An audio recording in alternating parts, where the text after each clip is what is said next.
if I could have a motion for that. And a second? Second.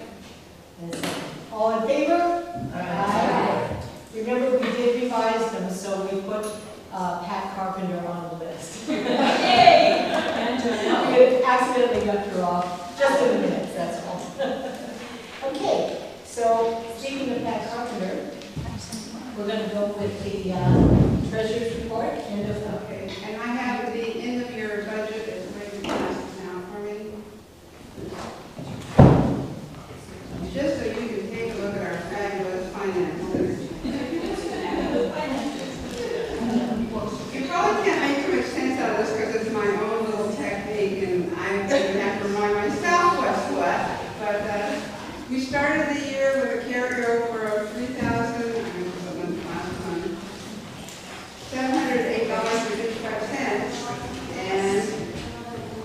And if you look at our projected income and expenditures, we were going to be a little bit in the hole.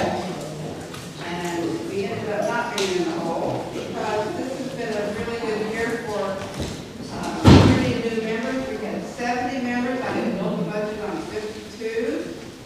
So we got, and plus we have a new category, the see more news category that gives us a little money. We have to pay the national and state $51 total. So if you're paying, so the regular dues is 60, we only recoup $9 for that. So when we have people that opt to do the more expensive dues things, it makes a little more money for us. The other thing this year is that we had a lot of money came in that was not projected in the original budget. We had a lot more expenditures in printing and advertising, but we also got a couple of grants and we took in more dues money this year. Now you'll notice that the one thing that has not been paid is the national dues. For some reason they wait till the very end of June, and we're going to owe $1,824, and that means our carryover budget for next year will be $3,802, which is about $100 more than last year. So we're doing well. It was nice that we were able to have some different projects this year, and we had the money to support them. For example, we bought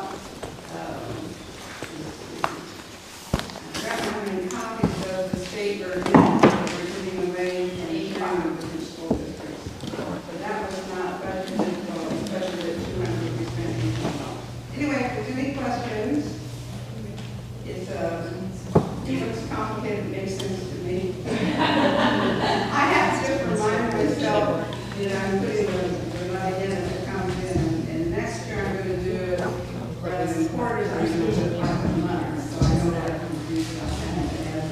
And we have some very nice this time because now we're being able to take dues via credit card, via our revenue page, via the Square app. So they take out a little commission and it makes a little big number. $6, $60, $14. So math not going on. Anyway, that's it. It all balances out. We've got the checkbooks. The bank statement says That's why we have Pat as our treasurer. And I can encourage everybody to try to pay your dues before January 31st, because after January 31st, it counts on to the next year.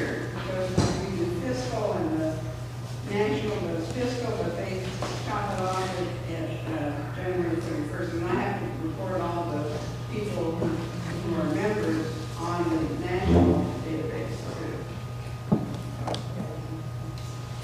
So we're going to have a reading from Harmony Hill. Thank you. So I'm Cheryl Sednon, I'm the Executive Director at Harmony Hill, and I just wanted to say how nice it is to have you here. Thank you, I understand we have you here every year, except last year. And it's just wonderful to have you on site. I wanted to just briefly explain a little bit about Harmony Hill, very briefly, for those of you who don't know about it.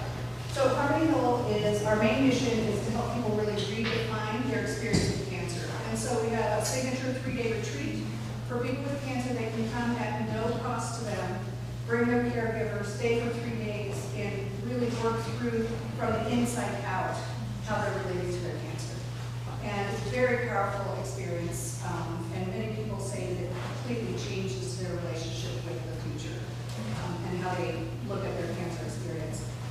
The other thing that we do a lot of lately is healthcare providers are going through tremendous trauma with COVID. And so we've been going out to hospitals and doing trauma workshops with nurses, doctors, and frontline workers, as well as having nurse renewals here. And so that's been something that's been very satisfying to us to be able to really help people try and remind themselves of their purpose for being at work and have a chance to kind of take some of that trauma and get it out there into the world and release it. So that's Harmony Hill. We've been here 35 years. It's our 35th anniversary. The other thing I wanted to mention is those little nut packets some of you got. They are in the new cookbook that we have, if anybody wants it, $24.95, and there's a little packet. You can just, it's an honor system, just drop a check or cash in there and put it in a little box. But the recipe's on page 33. Think about that. And then the last thing I want to mention is we currently have a videographer on site doing some promo work for us today. And if nobody objects, he may just come in and just kind of on the side of the room take some video of this meeting so that we can have an additional kind of look to what we presented in the videotape. So if nobody minds, can we do that? Fine. Great, thank you. And most importantly, bathrooms are down that hall. And there's men's and women's, and there's a little bit of down there. And so enjoy yourself at Harmony Hill. Thank you. Thank you so much. So it's my turn to give the annual report. We made this year the year of Zoom. We thought we weren't going to be able to do too much, and then we had all these meetings and so many prominent leaders and speakers coming to us on Zoom. We attended workshops, and it was just, and forums. It was just fabulous. We were all very surprised. And everybody took to it, I thought, quite well. But I want to make sure that I get some of these updates on what we did this year out here for the record. And I have made a copy of our annual report for all of you also. So, what I did was I looked at our voters, spring, summer, for 2021. Oh my gosh, it is just so impressive, the number of things that were done this year. And I looked at, and then I got reports from all of our various committees. The number of committees is really astounding, and the number of people who have been contributing and participating in these committees. We just outdone ourselves. So let me just go through a few things. First of all, on advocacy. In July, we put on our masks and we went out there and we tried to gather signatures for Home Rule Charter. Remember that? That was a long time ago. We wrote letters to the county commissioner and to the letters to the editor for Home Rule. We also urged, over the session, we urged our members to click on those action alerts and support legislative bills. And we did over 30 of them. So for the secretary who's writing the minutes today, I have all of this memorialized right here for you. Okay. Okay, so we attended the League of Women Voters of Washington State lobby week workshop and the action workshop, and they had a record turnout for that. We also met with Representative Drew McEwen's legislative assistant. Got to talk to him about democracy bills. We wrote a letter to the BOCC in favor of using funds for low-income housing. We had at least 3 letters to the editor. That's not, yeah, that's mine. Right on time. So I never get calls. So we wrote at least 3 letters to the editor on democracy, climate, Asian groups, housing, environmental concerns, and we wrote a letter to the Port of Shelton opposing the regional airport. We inaugurated Speak Up Schools. And there were 6 members in this committee. We had regular updates from our observer corps, Linda Links and Cheryl Williams, who isn't here today. And we hosted 9 programs with 9 at least speakers over the course of this year, just for our membership. So, what did you do? Did you gather signatures for our petition? Did you click on an action alert? Did you write a letter to the editor? Did you attend a workshop? Give yourself a pat on the back, because that really contributes to the power of the league, all these actions. Next, voter empowerment with Bobby Stady and Carol Butkus. And they were, and also Cindy, we had a postcard writing project. We had over 35 people writing postcards to urge people to vote. And we were supported by an anonymous donor, $1,500 plus money from other people who wanted to contribute. We coordinated with the Mason County elections and Be Vote Ready campaign. We attended voter registration training. We had a voter services committee registering voters in person. They went out in September and October registering voters. So we had quite a number of sites. We all dressed, or several of us dressed in suffragist costumes, and we had our signs out there to vote early there on Railroad Avenue. We had 2 radio interviews. My gosh, we did a lot of stuff. So, if you did any of that, if you wrote postcards, if you registered voters, if you attended, registration training, give yourself a pat on the back. Now, membership outreach. Lynn Busaka, we have 70 members. 70, with 18 of them new members to the league. And we held a League 101 orientation, 16 new members in attendance, initiated a telephone tree so we could keep connected with people during COVID. Purchased Impact on Issues, which is a fabulous book, which Lynn will talk about a little bit later, and distributed the state we're in. Let's see. Oh, and there's a new telecommunications team was formed. So, and then the Centennial Committee. This was the follow-up to the last year's project on our centennial. And so there were 7 women leaders of Mason County who were memorialized, and you can, they have all recorded, and they're going to take it out to the community at a later date. So these were biographies of each woman.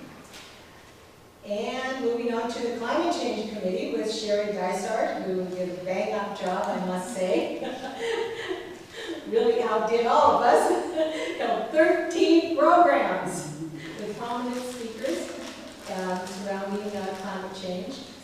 And I'm so grateful for your integrity and for keeping on message and urging us all to be aware of climate. Sherry connected, and the membership, there must have been maybe 20 people in this committee. And they connected with scientists, youth groups, the tribes, legislators, business concerns, concerned citizens, local governments, and continued to stay contacted with people in school districts. And boy, there were a lot of letters to the Journal. There was a letter to the Port of Shelton, the City Council, and a lot of these meetings were publicized in the Journal. So kudos, thank you, Sherry. And an outshoot of this was the Growth Management Act, which Marilyn Vogler, one of our older members, but hasn't been too active, she's heading up this study. So there must be about 6 members there on that. So, which takes us down to our new leadership model. Our nominating committee decided that it would be a great idea to involve more people in our league. And we have a lot of new members, and a way to get people interested is just to ask them to participate. So we have 4 leaders instead of the president and vice president, and they will share the tasks over the next year. So thank you so much for that. I think this is going to be great. So with that, I am going to pass the gavel. Lynn is the only one here. Passing it to someone else. Congratulations.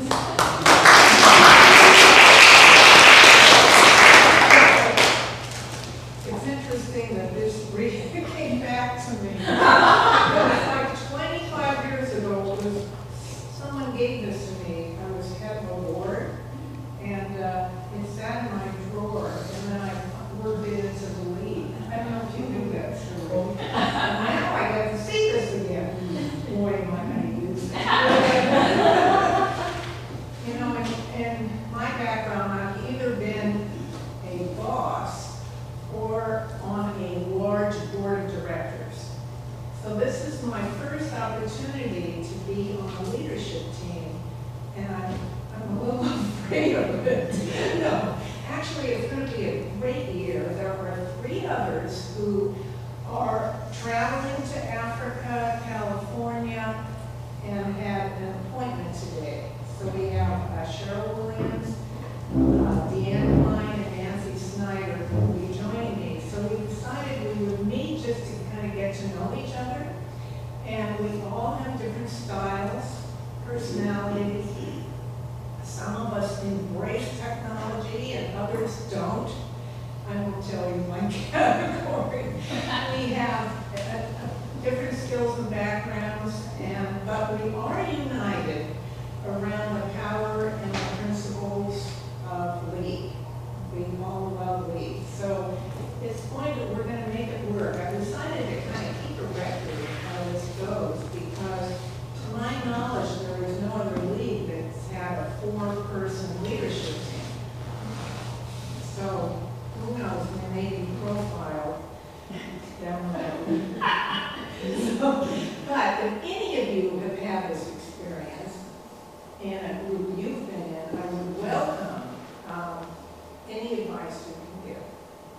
So please feel free to do that. Amy mentioned these. Oh, I'm not sure. Did you mention the tri-brochure? You may have. Oh, I had it in my notes, but That's who knows? okay. You probably did. And somewhere in all this stuff, I have more, but there's some on your table. Oh, thank you, Ellen.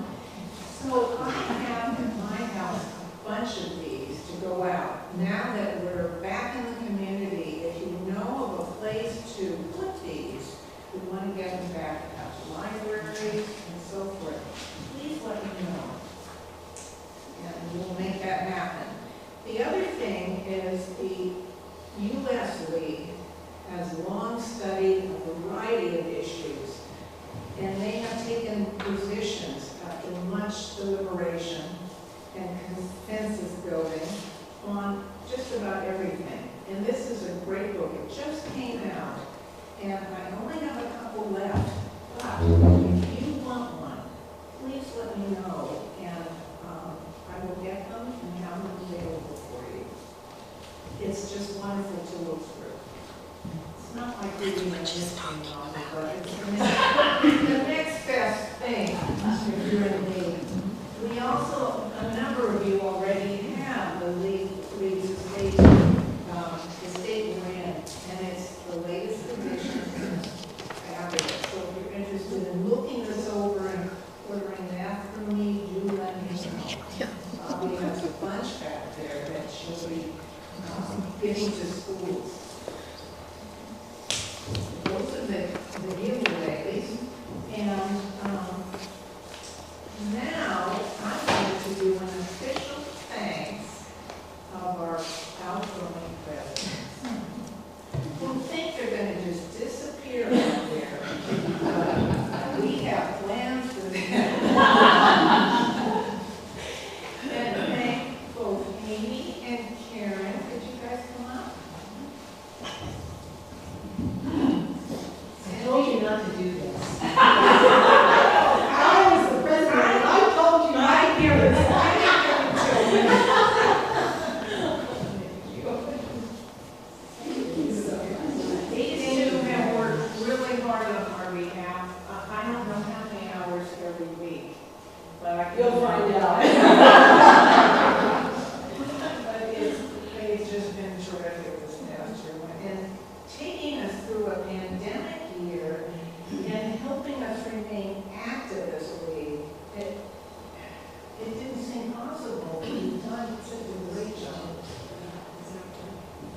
Lynn, Thank you. Informal pictures, but I have real. Oh, that's great. Oh. I think the Wait animal for not Pat. here. Wait for Pat. Well, yes, well, thank you very much. The other thing is, we know that you both are going to love what's in the little package, but in front for you to enjoy for the summer are a couple of pots of geraniums. Oh, I was Green. hoping that was for us. So, we hope you can look at those and think of me all this. Oh, I love it. So, you decide between the two of them which ones. I wanted to thank also everybody who got a call from me asking to do something and you know, giving criticism and just listening, you know, including Karen. We call each other all the time. So communication is really, really important. I was with the lady for a year before Amy kind of twisted my arm. And I wasn't sure I was ready to jump back in a leadership role. But the experience that I had this last year, I learned so much, that I can take, continuously to move forward with this stuff, that everything that I have learned through all the state education programs that I attended, that I had no idea what Lilly did when I first started. Everybody did it. And so if you haven't had an opportunity to attend the conferences or the workshops, do so, because there is so much good that we are able to do in this community. So it's been my pleasure to be co-president this year. We did have a lot of fun too. We did that. And I wanted to remind you that tomorrow is the last day you can register for convention at the low rate of $20.21. Do so because you'll learn so much more about the league. You don't have to be a delegate, you can just choose whatever workshops you want to attend. So, What do we need for that? And it's all on Zoom. so it's June 24th through the 28th. But tomorrow is the last day for the low price. And you go to the League of Women Voters of Washington State website to register.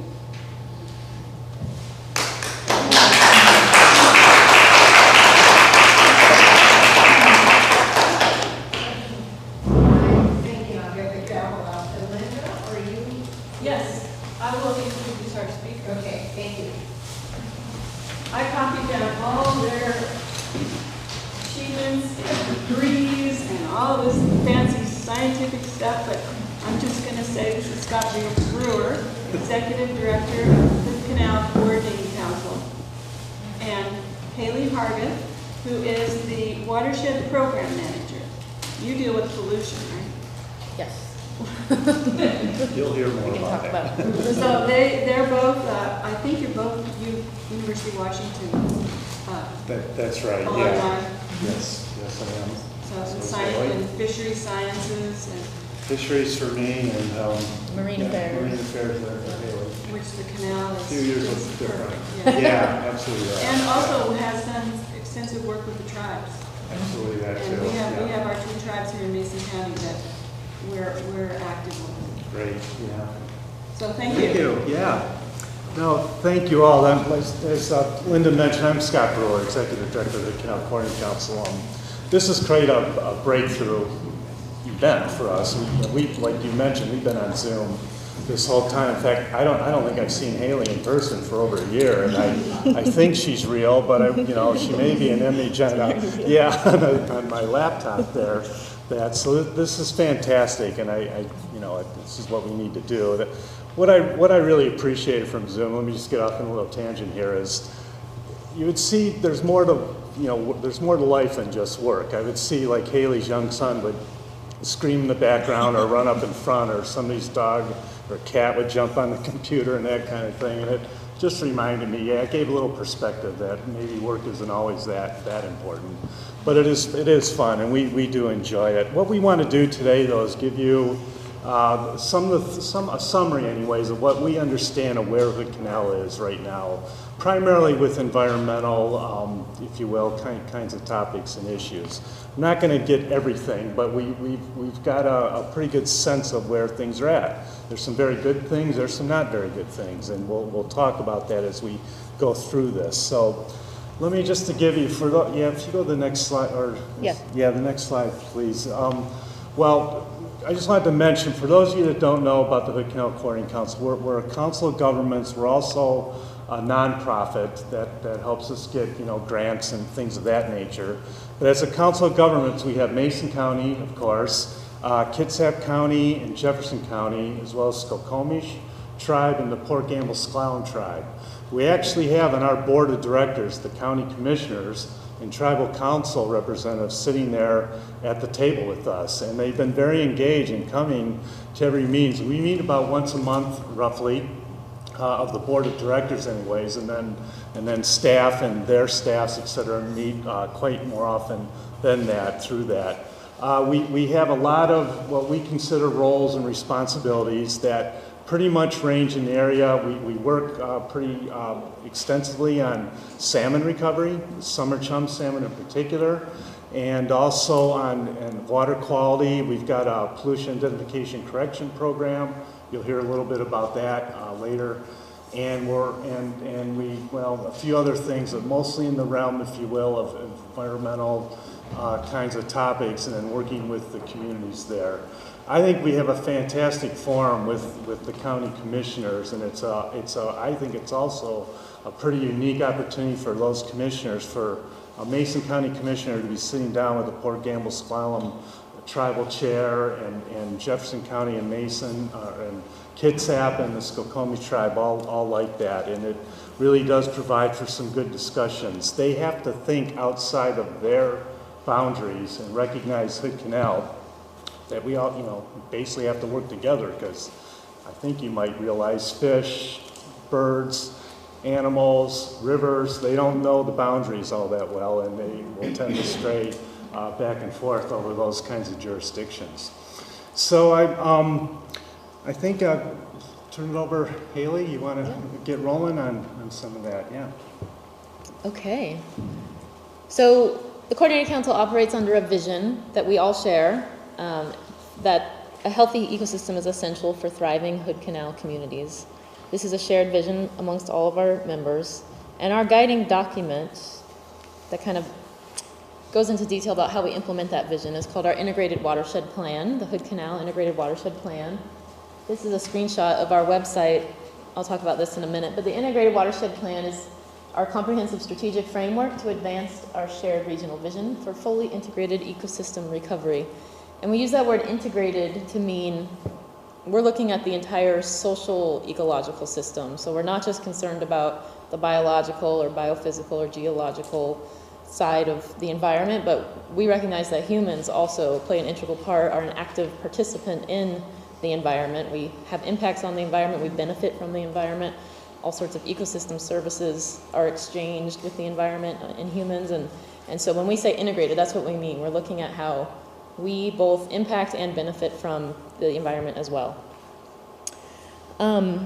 So this Integrated Watershed Plan, or the IWP as we call it, aligns our work and our partners' work. Scott mentioned our partners, our member governments. We also work with lots of other partners across the region of Hood Canal. There's the salmon recovery restoration community, I'll say. There's lots of groups who do salmon restoration projects.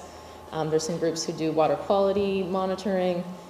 So there's conservation districts that do a whole gamut of things. So there's lots of groups that we also partner with on all of our work. So the IWP is aligning much of that work. We've established ecosystem goals that we're trying to achieve. We've prioritized the issues or the pressures on the ecosystem that we're trying to address. We've established indicators that we're trying to track over time to know if we're successful in what we're doing. And then we've developed strategies and actions that we're in prioritize those to sort of provide the roadmap of how we achieve those things. This screenshot of the website, this is called ourhoodcanal.org. That's kind of we have two websites. We have our more organizational one, and then we established this one that's really just outlaying that strategic framework that I've described. It goes into details about the plan itself, if you want to get into that kind of thing. It also lays out all of our indicators, lots of information, some cool data, visualization stuff, maps and things to look at for our indicators. So this is a living document. It's constantly evolving. We're constantly adapting our approach over time, and it's very comprehensive. So there's a lot of information there if you're interested and curious. So to better communicate, though, this work and the progress and the state of Hood Canal, we've established a new, what we're calling our Hood Canal Ecosystem Report Card. It kind of distills down all the information that's on that website into a much shorter and simpler report card document. Oh, there's our website. And in that, we highlight our indicators and our data over our suite of indicators here. So I mentioned our strategies and actions are focused on protecting and improving Hood Canal's vital ecosystem components. These are our ecosystem components that we've identified, and the indicators I keep mentioning are measurements or metrics for each of these. So we've broken down the social ecological system into these components that we track, and this is forests, beaches and nearshore, deltas and estuaries, rivers and floodplains, marine deep water, and then these are our human well-being components. And these are the things I mentioned, the side of the ecosystem we call the social ecological system that we're looking at. So we're looking at cultural well-being, economic vitality, good governance, sense of place, local foods, sound stewardship, and outdoor activity. So this is that document, the report card that I mentioned. This is just a few little screenshots of it. This is available to download on our website if you're curious and want to get into it. We outline a bit of information about the organization and then some of our work, and then our indicator metrics, our current metrics. Well, hopefully the plan is to update this every 2 years and get new information out to kind of provide that snapshot view of the state of the ecosystem.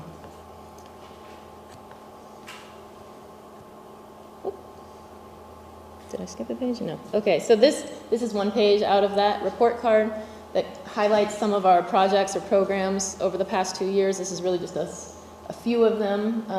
I know you can't read any of that. I'll talk about a few of these things in a minute here, but we do highlight some of our work over the past biennium. And then this page shows all of our indicators. I know you can't read that either, but that's what the page looks like, and I'm going to go through each of these with you really quickly here to give you a flavor of all these things that we're measuring. So, to start, we'll have Scott talk about salmon. Yeah, summer chum salmon. This was listed under the Endangered Species Act back in 1999. And the Coordinating Council took on the responsibility to write a recovery plan and pull together, and it made sense because of our jurisdictions cover the area where summer chum salmon are at, where their spawning grounds are, etc. There's a little bit outside of the canal up in the eastern strait that goes into a little bit of Clallam County. And Clallam is not one of our members, and there's also the Jamestown Clallam tribe up in that area. They're also not a member, but we do have, I'll call it, informal relationships with them to help get this plan to happen. So we wrote this recovery plan. It was approved, if you will, adopted in 2005 by the state, 2007 by the federal government, and we've been at work. The good news is that we could be at recovery right now. We could be very, very close to delisting. There has not ever been a salmon species that's been delisted, and I'm kind of excited that maybe in my lifetime this might even happen right here in our own backyard. However, delisting means removing from the endangered species list. Yeah, I'm sorry, taken off the list, meaning they're recovered, they're healthy, and they're good to continue on. Thanks, Haley. That I get too wound up, I know, in my own jargon and things of that nature there. So let me just point out here. There's two populations, Hood Canal and Strait of Juan de Fuca. Don't worry about the numbers, but the lines. This is in the late 70s, 80s, early 90s when the delisting happened. After your list, write the plan, start to do a lot of work in habitat projects. We're definitely seeing a spike up in the numbers, and we're trying to be up in these areas up in here. Yes, we've seen a downturn in recent, but it's not near as low as it was when they were listed. So we're encouraged, and it's natural for a population to, go kind of up and down, strong and weak, and strong and weak.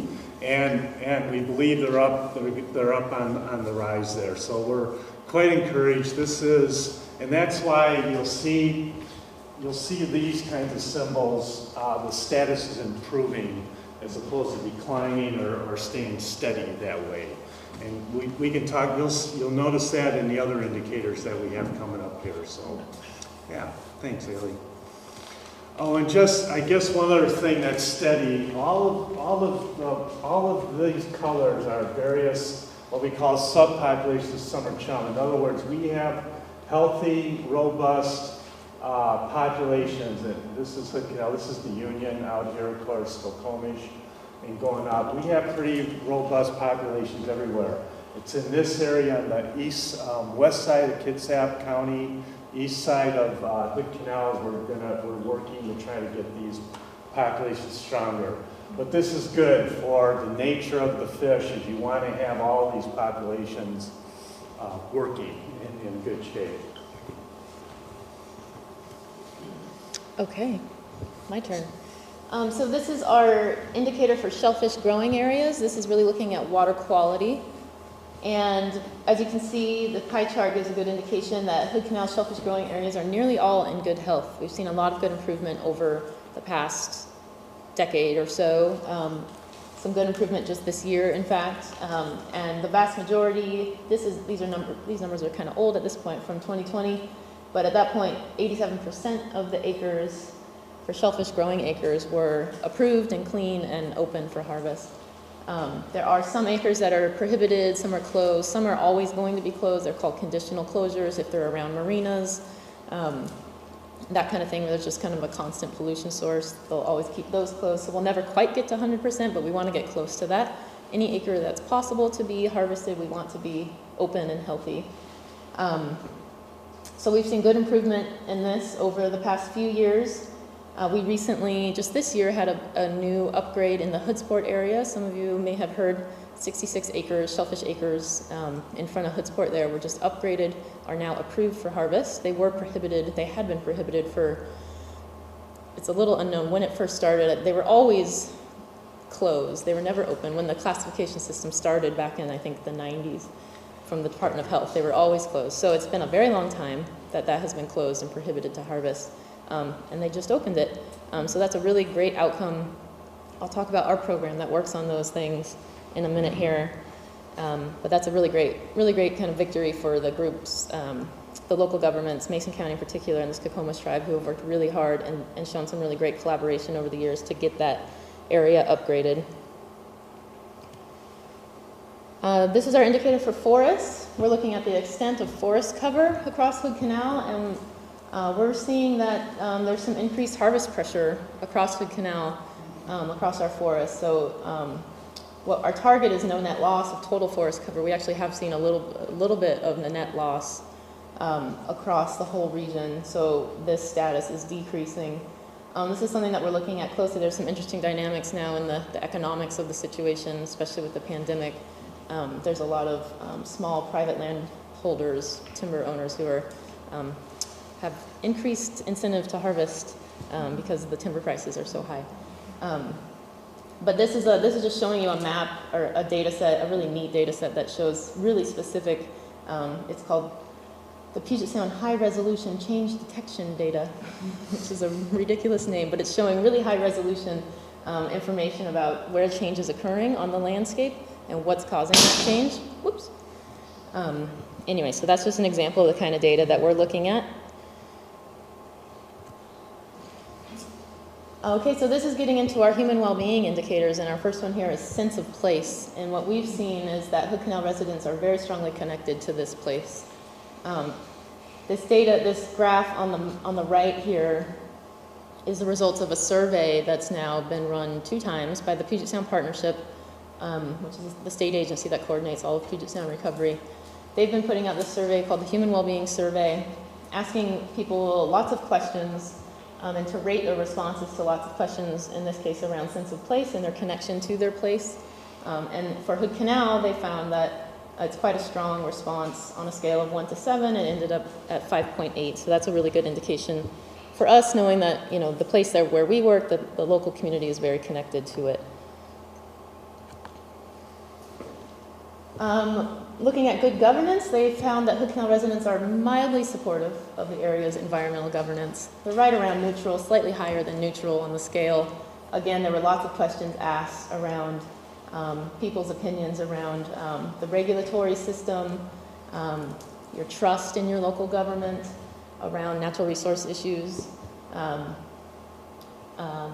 making decisions about your property, your representation. So it's really interesting actually to look, if you go on our website and look at this chart and see the responses to these questions. It's something that you guys might actually be more interested in. Haley, do Yeah. you have an idea about who answered those questions, who they Yeah. were distributed to? Yeah, I can tell you about the survey. So it was a mail survey that was mailed out to all residents, all households, asking for responses, and you may have received it. I forget when they did it exactly. I think it was last year, around summertime of last year was the recent one. And so anyone could respond to it.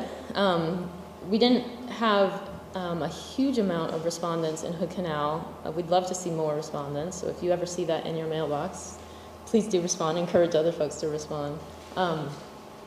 But it does, you know, we had some responses from, you know, top to bottom of Hood Canal.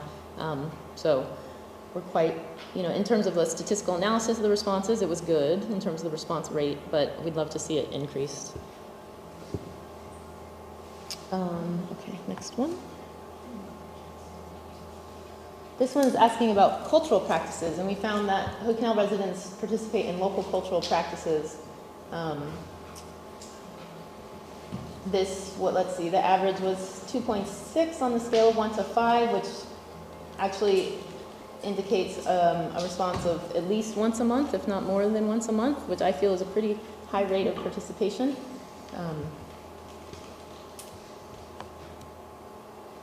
Looking at stewardship activities, we found that the community cares about its environment, which is another great indication to see.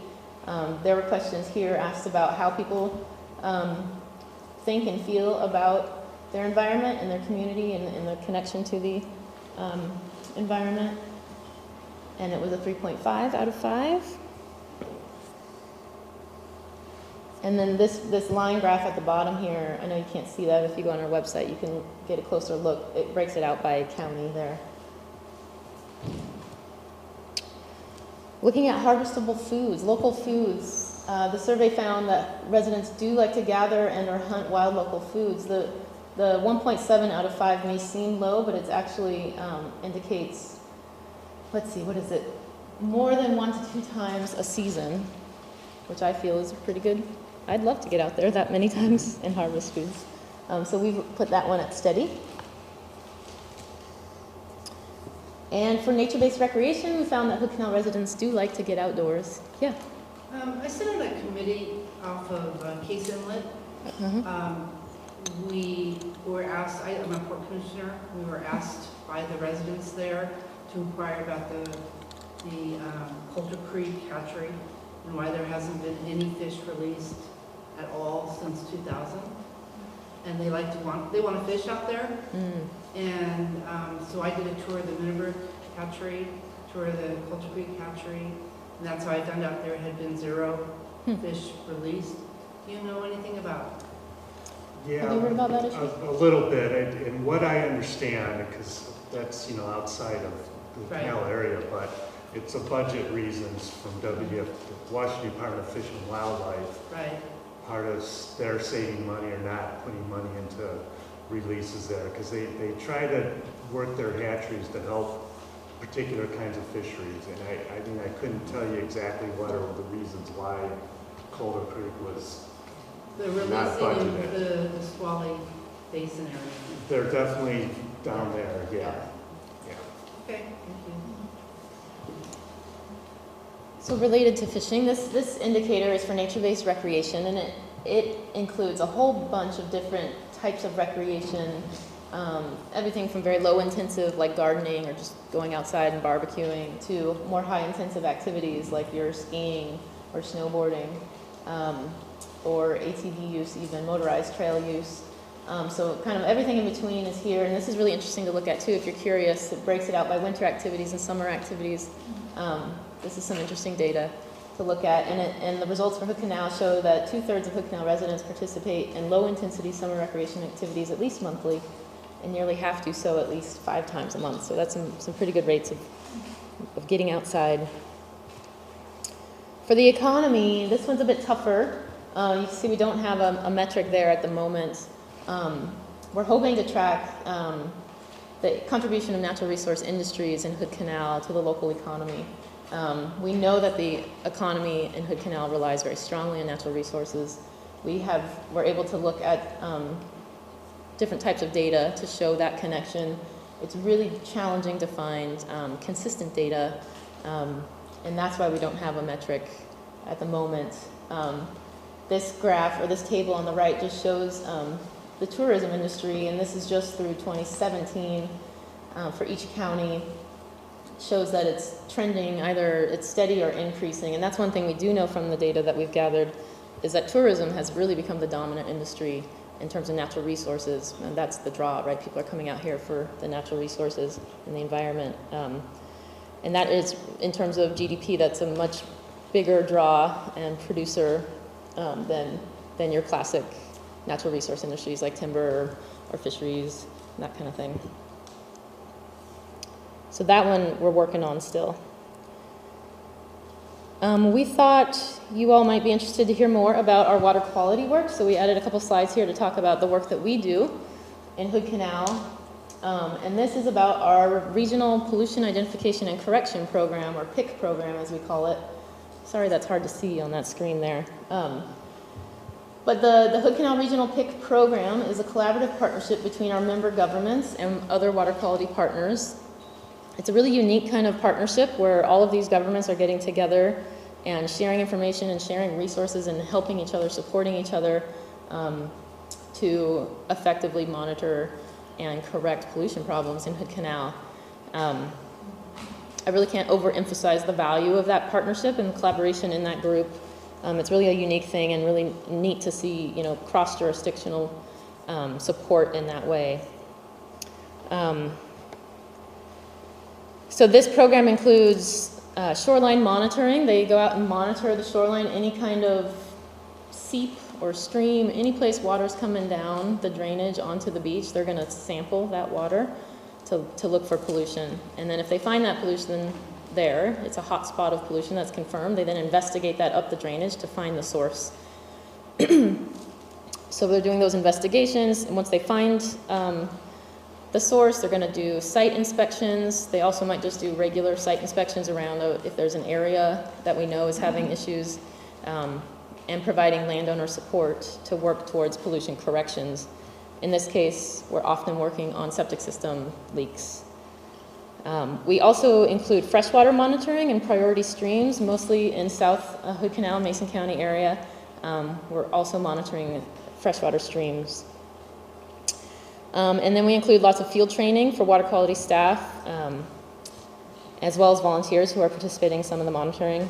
And we also, this year, have a program for on-site septic system maintenance rebates for homeowners, and this has been a really successful program we've done in the past as well, offering a little bit of a financial incentive for folks to do their regular maintenance or fix minor repairs on their septic systems. Let's see. This is a brochure. You may have received this in your mailbox last year, I think, 2020, 2019. This was at the end of our previous phase of work, and this kind of just highlights all of the accomplishments of that phase. Let's see, I have another slide here. And so in phase 3, we made some really good progress and produced some great outcomes for water quality in the area. There were 66 shoreline miles that were inspected. And since, the Hood Canal is a huge area, there's not the staff capacity to cover the entire area, so we prioritize. We look at where we know there's problems in the past or current problems and really prioritize those areas to maximize staff time. So 66 shoreline miles were inspected, 380 site visits were conducted, 55 on-site septic system failures were found, and at the time of this, at the end of that phase, there were over 28 of those that had been completely repaired and a bunch more were in progress. I mentioned the Hoodsport upgrade. A lot of that work around Hoodsport was done during this phase of this program, coordinating with the county and the tribe, and then other partners contributing their resources and help and technical expertise to really figure out there were really some complex problems to figure out in that area. Right now, this is another brochure, if you're curious. This is on our website if you want to find it, that gets into some more details about the outcomes of that previous phase.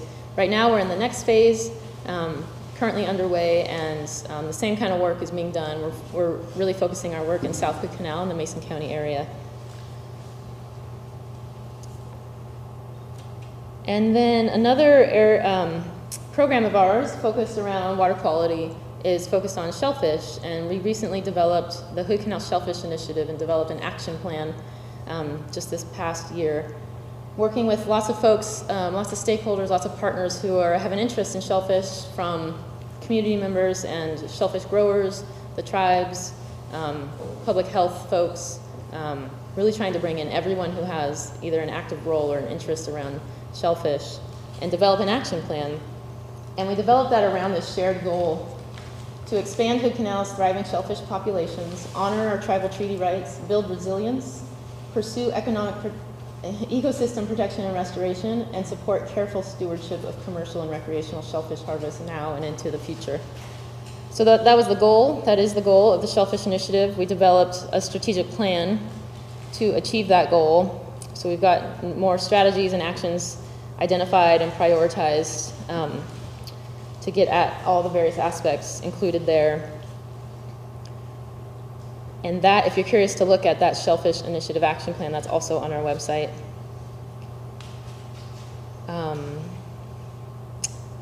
Okay. So, I don't know how much time we have left, but just to wrap up, yeah. Why don't we, stop there. Just want to respect your time, of course. And I know a lot there was a lot of here and a lot to try to see up on the screen, but really, if you go to that ourhoodcanal.org, all lowercase there, that you'll see all this, and particularly the human well-being, I think, aspects are pretty fascinating to me. Really tell a story, and we really want to keep pursuing that. And what I understand, I think the league here might be perhaps most interested in those kinds of details there.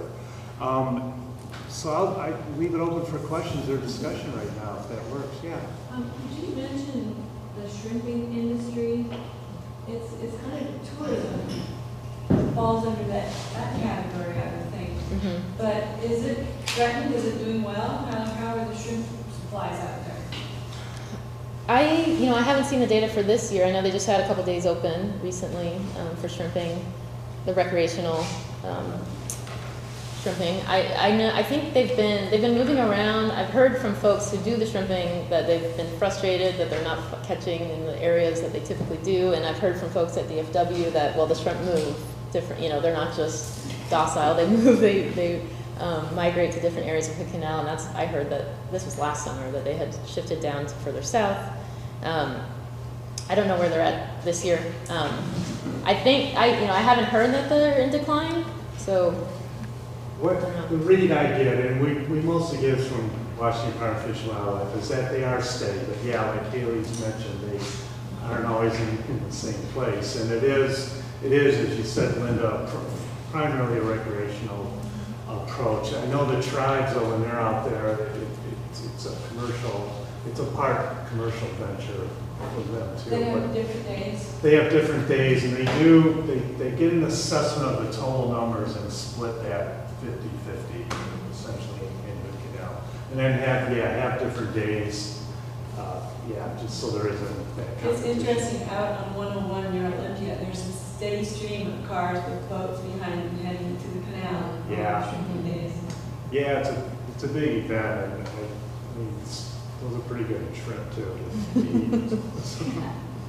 Yeah. I'm Sorry. just interested that you showed the slide of like increased logging and harvesting timber, but the economic viability isn't measurable or isn't correlated to that. Is that because you're looking at healthy environmental economy, or there was a caveat there that I thought, why would there not be a connection? Well, there certainly is a connection. I think that there's a trade-off, right? And it's a challenge to really figure out what that trade-off is, and that's the challenge of our work and working with all of our local governments who also have an interest in the economic side as well as the environmental protection side to balance those trade-offs. We know we're getting an economic benefit from the timber industry, but we know we also really value the protection of these resources. So the problem with the data around the timber industry is just the accuracy of it, the frequency that it comes out, the way it's broken down. It's usually not broken out geographically in the way that we need it to be to assess it for Hood Canal.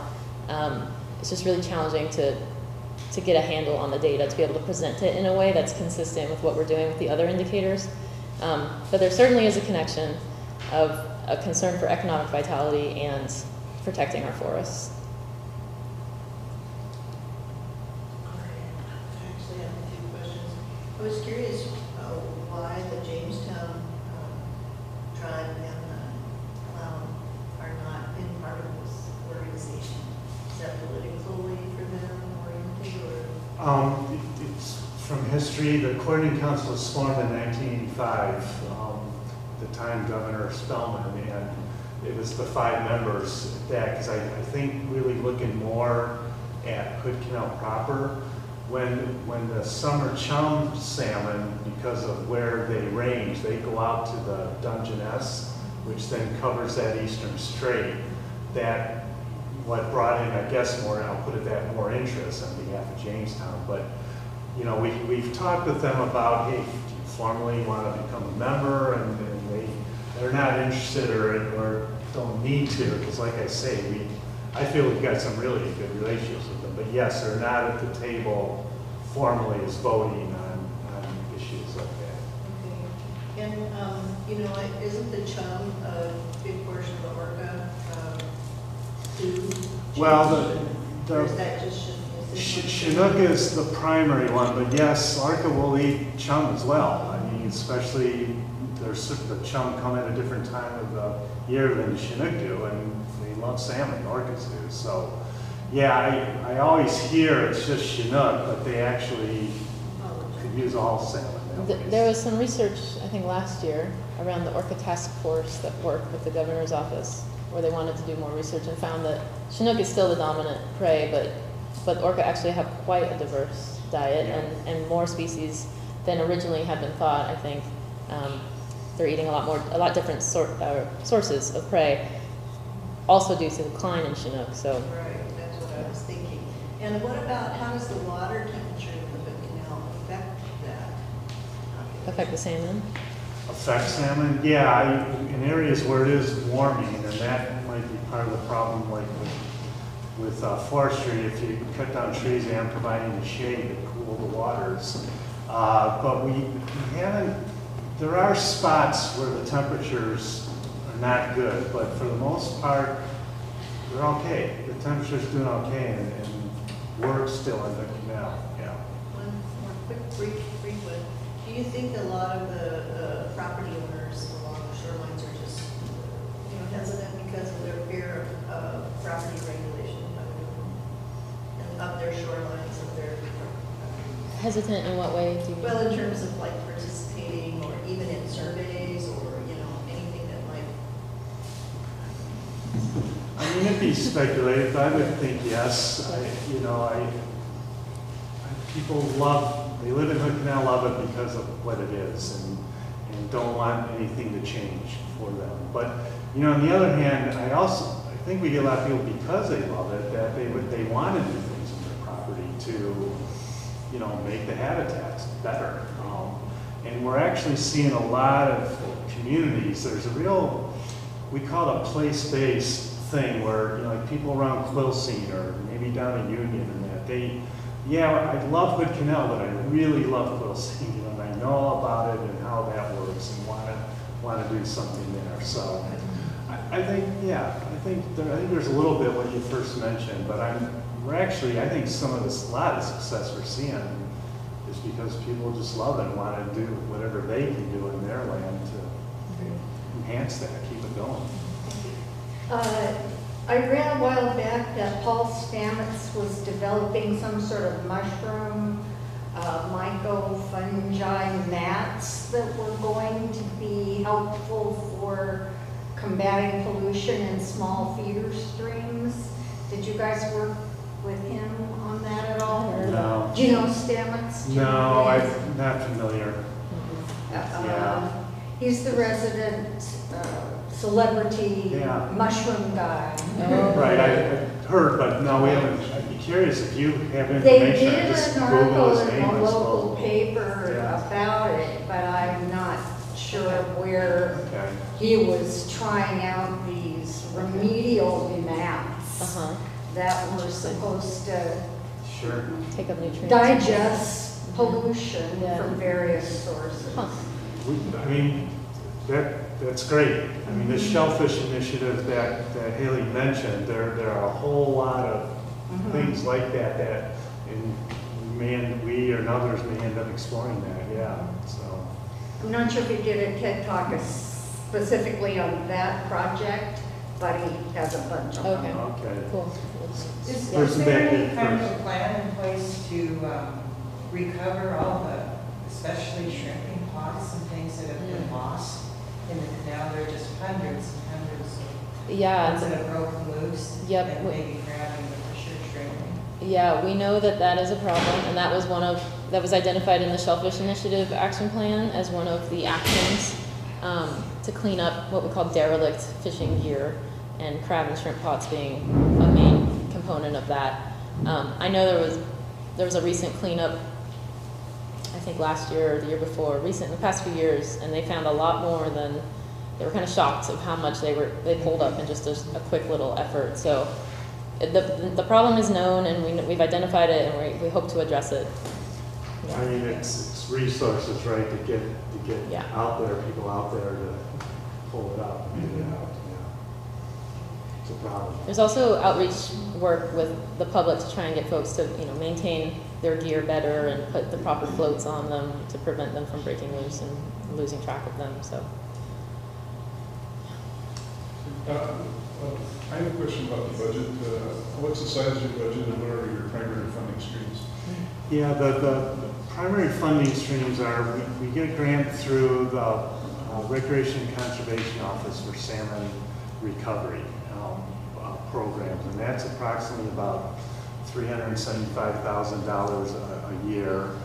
And then on top of that, there's monies through what's called we have a whole lot of sources of funding, so I'm going to go down through. There's funding called the Puget Sound Acquisition and Restoration monies that is strictly for Puget Sound, and we get about $200,000 or roughly a year, primarily to use for salmon recovery. There's other grants like the PIC grant that I can't remember the exact total. We have another grant that we got for the Shellfish Initiative. Both of those grants come through Department of Health, State Department of Health, and the initial money is actually EPA federal money that comes down through a national estuary program. In all total, to describe this easy, we have two programs. One, the things I was mentioning is about 1.5 million total, and a kind of an annual, biennium budget, because based on the state, it's every 2 years. And then we have an in lieu fee mitigation program, which the easiest way to explain that is if there's an impact in the environment and it goes through all the permitting, it ends up being determined by Department of Ecology or the Army Corps of Engineers that there's unavoidable impacts, they're required to do some mitigation then. And we have a program where, an example I use is at Belfair, when Washington Department of Transportation did the bypass there, right? They impacted maybe like a half acre worth of wetlands, okay? They had to do some mitigation, so they essentially sent us a check. And then we went out and found 17 acres of wetlands with that money as mitigation in what's called Irene Pond, small stream that goes into the Union River in Belfair there. And that's just one example. There's other things like the Navy has done some work up at the Bangor base, and they've paid in several millions of dollars there. And there's roughly right now about 11 million there that is able to be used or being used for primarily acquisition of properties and doing restoration. And that could be a whole nother presentation. I could go through the program and show you all the different various projects throughout Hood Canal and the restoration where we've taken out old houses and things and restored it to natural conditions like that, yeah. Does that help answer? I mean, I know it's a bit convoluted. Were you already satisfied with your income statement? Or well, you know, with the shotgun approach? I mean, the part of the problem is it's kind of opportunistic, you know. I mean, there's money there for SAM recovery, you know, we'll get it. I would like to see more money for SAM recovery, but we've been able to get the same amount, status quo, same amount for the past many years. The problem is costs go up, but the income stays the same. So it's kind of a reduction in a way. So, I mean, my short answer is, yeah, I'd like to see more. Then we could think of things like fishing gear, the derelict gear removal, debris, and do more like hood sport, you know, try to get more of those shellfish beds open, things of that nature. And a lot of, you know, some of the money, we don't touch it. We might help get coordinated, but it actually is going out to various project sponsors. Like we work pretty closely with the Canal Salmon Enhancement Group down the road, or the tribes, or other groups all around to, they get to take that money and do whatever projects. I'm thinking like in the case if we did get involved in a derelict fishing gear program, we'd probably get that out money, try to find money and get it out to somebody, a group. I know there's a group out in the Strait, the Northwest Strait Commission, that are doing that kind of thing, and it'd be great to contract with them or something like that. Yeah. Thank you. Yeah. So when the private ownership, say clear cuts, because of the economy, is there any incentive for replanting? Is there any kind of program that you have for? I don't know exactly.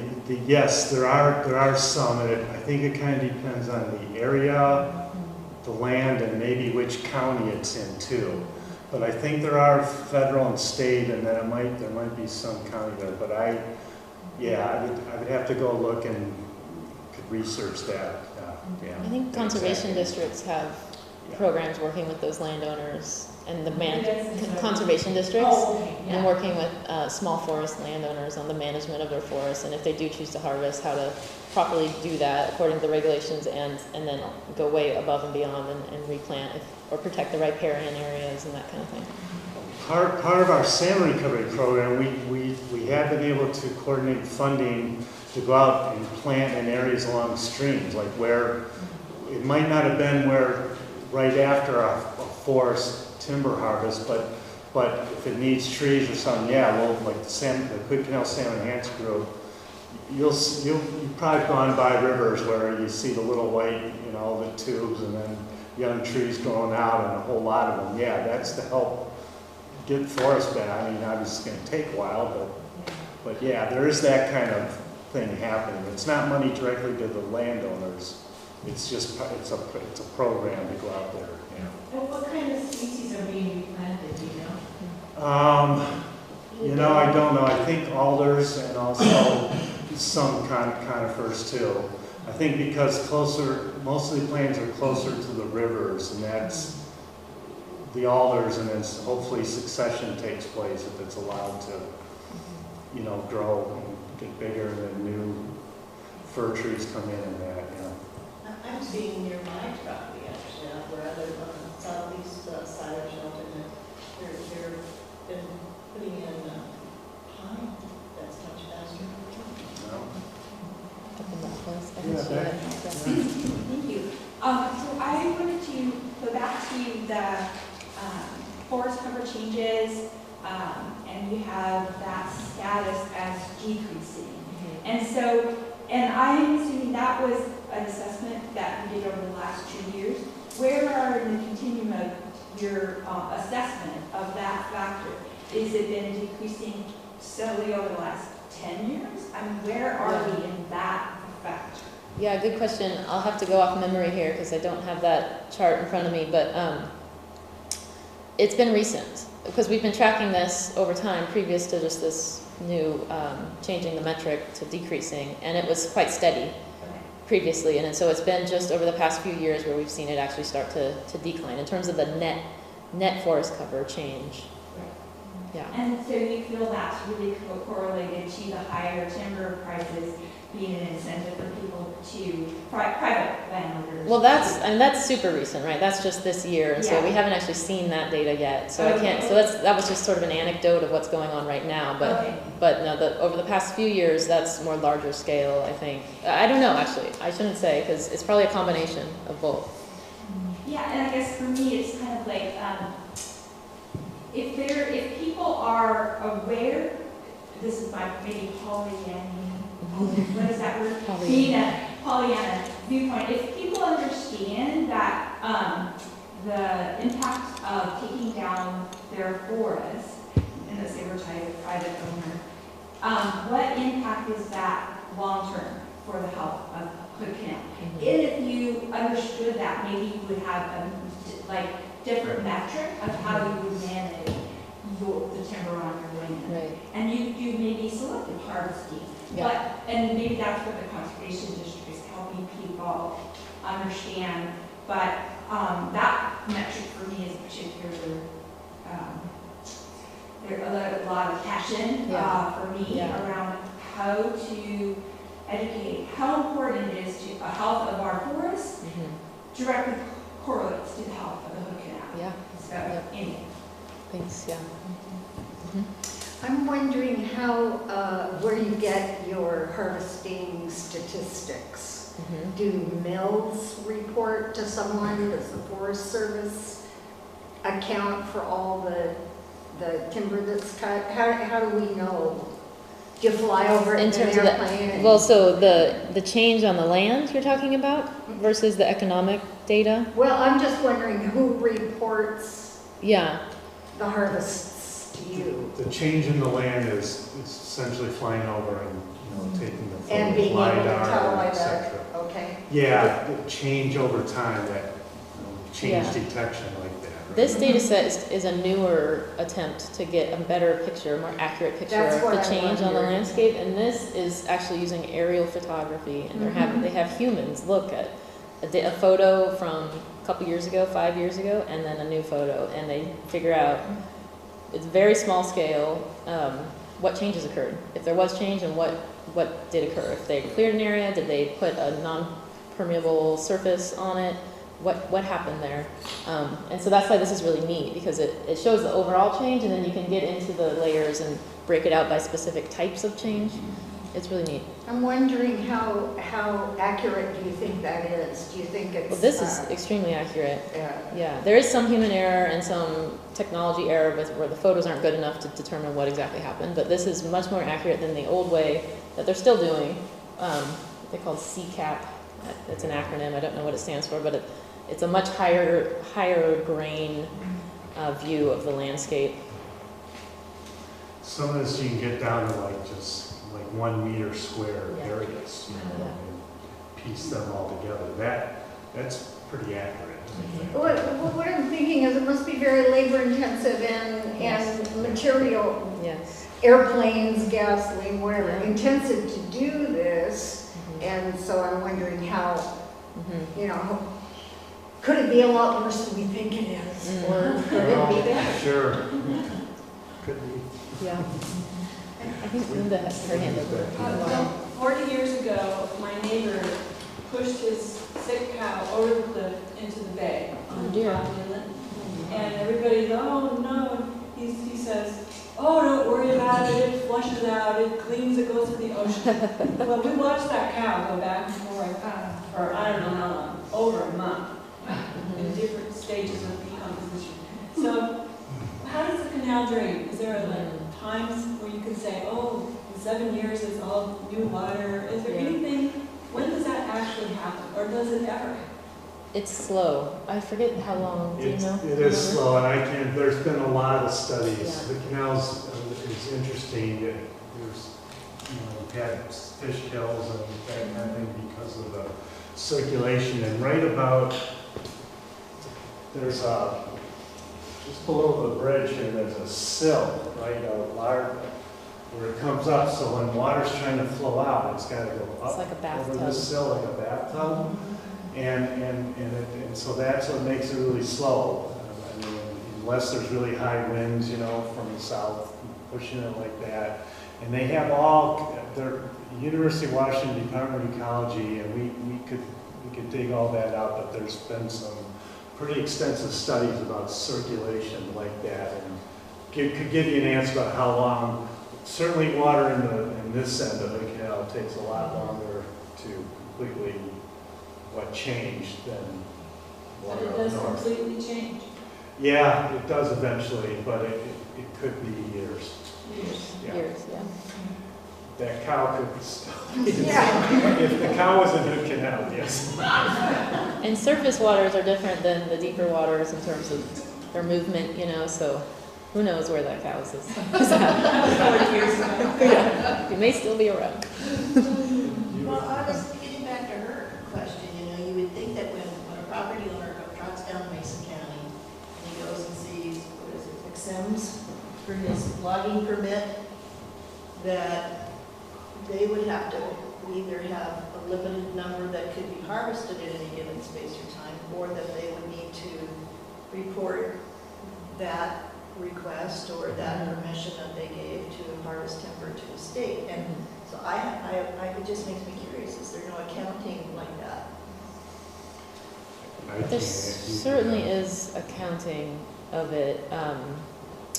Some of that information is protected in terms of precise identities and locations of things, and it's hard to get your hands on. The counties, I have heard just recently, sort of anecdotally from county planners, that they've had this huge influx of permit requests for harvest, and their hands are kind of tied with the regulation written as it is. They can't do a whole lot to stop it, That's just what I've heard recently. Yeah, hi. You mentioned the complex problems to improve Hoodsport. I was wondering if you could go into that in a little more detail. Sure. They were all septic system related, but each one was kind of its own special case, not a simple landowner who just needs funding to fix it, There were some, up Finch Creek was a particularly bad area where there were some properties that were kind of derelict, and it took years, I think, to locate the property owners, and then to get them to actually do something about it took another long period of time. There's a couple of the businesses right on the shoreline that have had issues, that still have issues, but they've been temporarily fixed at the moment, and had to kind of, instead of replacing the whole system, and because the area right there on the shoreline, it'd be very complicated to, open up the land and take out an old system and put a new system in. The permitting around that and the mitigation that would be necessary around that, extremely expensive. So they're having to come up with workarounds, holding tanks and things that they would get regularly pumped, that kind of thing, because the septic system is kind of cost prohibitive to fix for anybody. The landscape over there too is pretty challenging. Yeah, and the port of Hoodsport, that's another one, that public bathroom that's there, I think it's the only public bathroom in the area. That is one of the problem areas where they just closed it down for a while because they said, we can't fix this. We know it's leaking, but we can't fix it. So they closed it down. It's still closed. They're working on a plan to get the funding to repair that. But that's been the solution. For now, the temporary solution is just shut it down, don't let anyone use it. So it's situations like that where each one, and then there's just resistant property owners who they've had to, threaten legal action and go through that whole process, which takes forever, and so just lots of, each one is just a very complex case to get figured out, to the point where the Department of Health was confident that, okay, we've solved these problems, we have good, if temporary, good fixes at least, and we can upgrade the water quality. So it just takes a really long time to go through all that, yeah. Thank you, I've come over that area, and it echoes exactly my feeling about what was going on, feeling in the details. Yeah. Yeah, it's kind of a segue into my next question around, you talked about priorities, prioritizing pressures and indicators for your planning. So how is climate change affecting those issues, the priorities and indicators? We rated climate change as a pressure on the ecosystem very highly, so a very serious pressure. We know that it's an existential threat. We know it's affecting absolutely everything in all different ways, right? And so it's very prominently featured in our plan.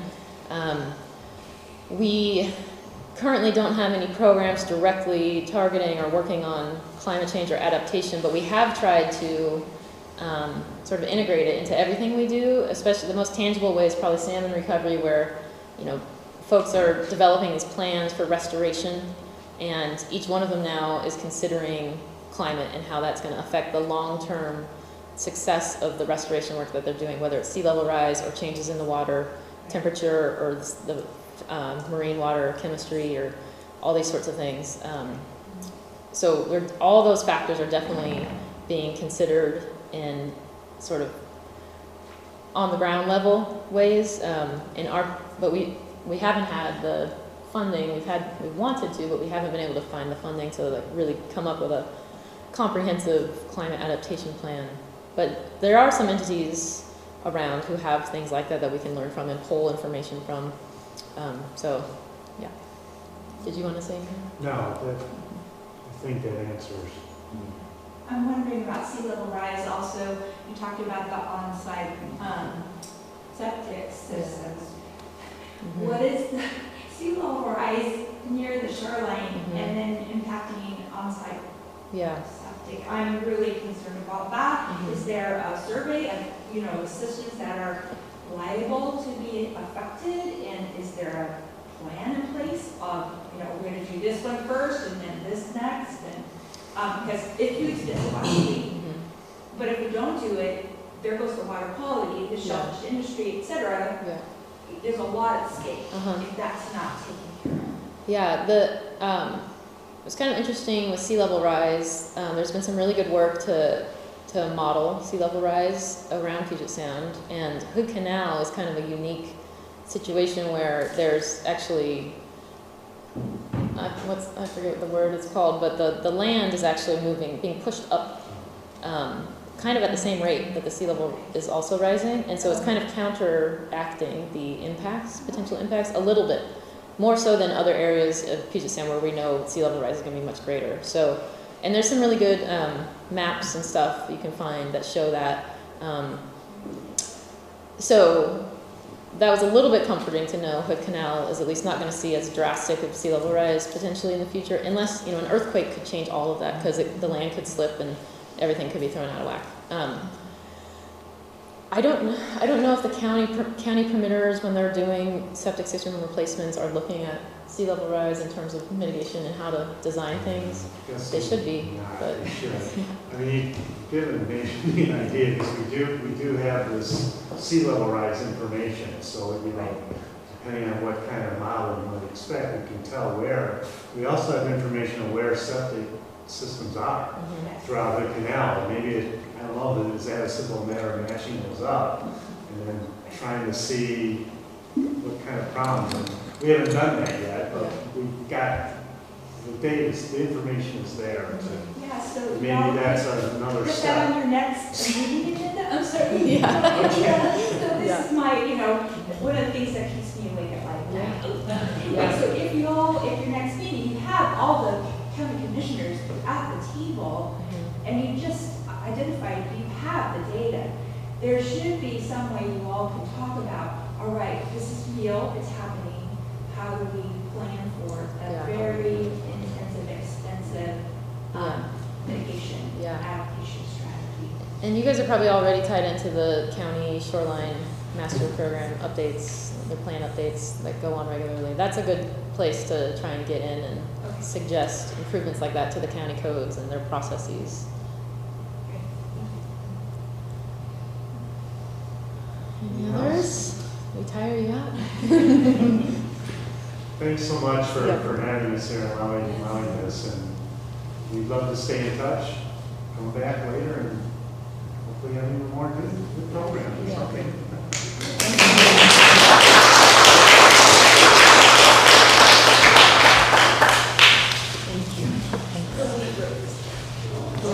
Civics and. Oh, cool.